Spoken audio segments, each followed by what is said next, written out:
मित्रांनो, महाराष्ट्र सेट परीक्षेचा निकाल कसा बघायचा या संदर्भातला हा डेमो व्हिडिओ। त्यासाठी सर्वप्रथम आपल्याला गुगल क्रोम या ऑप्शनवरती क्लिक करावं लागेल।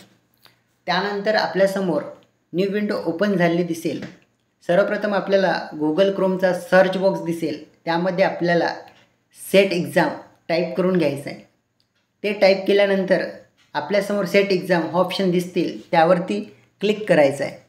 त्यावरती क्लिक केल्यानंतर आपल्यासमोर न्यू विंडो ओपन झालेली दिसेल।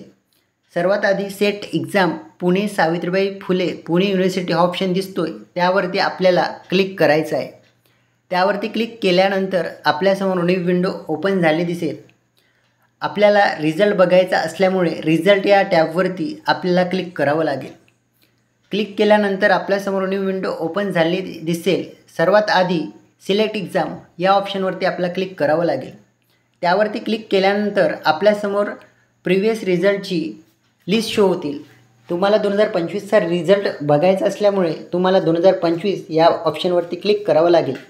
परंतु अद्याप 2025चा रिझल्ट लागला नसल्यामुळे हा डेमो व्हिडिओ असल्यामुळे मी 2024चा रिझल्ट बघून देत आहे। त्यासाठी मी 2024 या ऑप्शनवरती क्लिक करत आहे।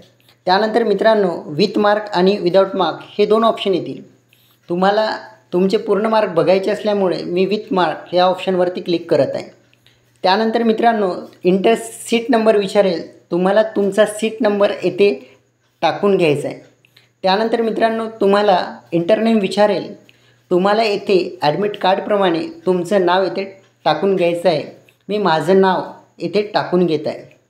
त्यानंतर मित्रांनो, इंटर बर्थ डेट विचारेल, यामध्ये तुम्हाला तुमची डेट ऑफ बर्थ येथे टाईप करून घ्यायची आहे। मी माझी डेट ऑफ बर्थ टाईप करून घेत आहे। त्यानंतर मित्रांनो, इंटर मोबाईल नंबर येथे तुम्हाला तुमचा रजिस्टर्ड मोबाईल नंबर येथे टाकून घ्यायचा आहे। मी माझा रजिस्टर्ड मोबाईल नंबर येथे टाईप करून घेत आहे। त्यानंतर मित्रांनो, तुमच्यासमोर सर्च रिझल्ट हा ऑप्शन दिसतील, त्यावरती क्लिक करायचं आहे। अशा पद्धतीने मित्रांनो, माझा येथे रिझल्ट शो होत आहे। सर्वप्रथम तुमचा ॲप्लिकेशन नंबर शो होतील, त्यानंतर तुमचा सीट नंबर शो होतील, नेममध्ये तुमचं नाव शो होतील, सब्जेक्ट नेममध्ये तुमचा जो काही सब्जेक्ट असेल तो सब्जेक्ट येथे शो होतील। त्यानंतर पेपर 1मध्ये तुम्हाला जे काही मार्क्स मिळाले ते येथे शो होतील। पेपर 2मध्ये तुम्हाला जे काही मार्क्स मिळाले ते येथे शो होतील। रिझल्टमध्ये जर का तुम्ही क्वालिफाय झाले असाल तर क्वालिफाय हा ऑप्शन येतील, आणि जर का क्वालिफाय नसेल झाला तर नॉट क्वालिफाय हा ऑप्शन येतील। मित्रांनो, अशाच पद्धतीने 30 ऑगस्ट 2025 रोजी लागणारा सेट निकाल आपल्याला बघायचा आहे।